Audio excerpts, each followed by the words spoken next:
Alors, moi, j'ai vécu un cancer du sein et je l'ai appris à l'âge de 28 ans. Donc, ça fait 4 ans.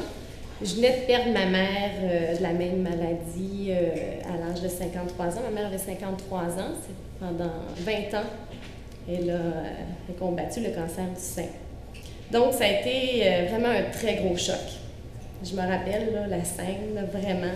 La publicité où les gens renversent, là, c'est vraiment ça. J'ai vu ma vie défiler. J'ai vu les 20 dernières années de combat de ma mère.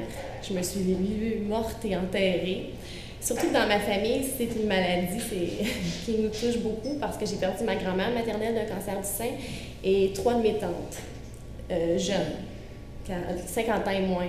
Puis la plus jeune avait 42 ans.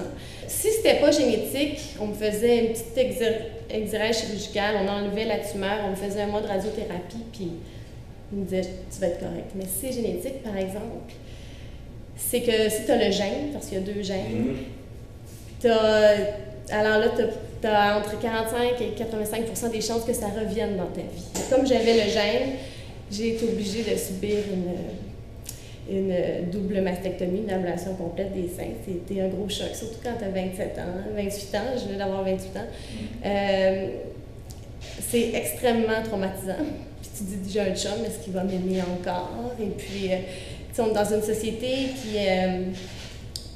qui axe beaucoup sur le corps, le superficiel, l'apparence physique. Et c'est sûr que c'est épeurant parce que c'est de l'inconnu. C'est ça. Mais quand j'ai dit à mon oncologue, je prends la décision, puis en même temps, je voulais enlever toute cette... J'avais un poids là, sur les épaules, ça faisait... Depuis que je suis jeune, là, que j'ai le cancer dans ma famille, là, on entend parler tout le temps, fait que j'étais plus capable. Fait que là, on dirait que le fait d'avoir pris cette décision-là, j'étais soulagée.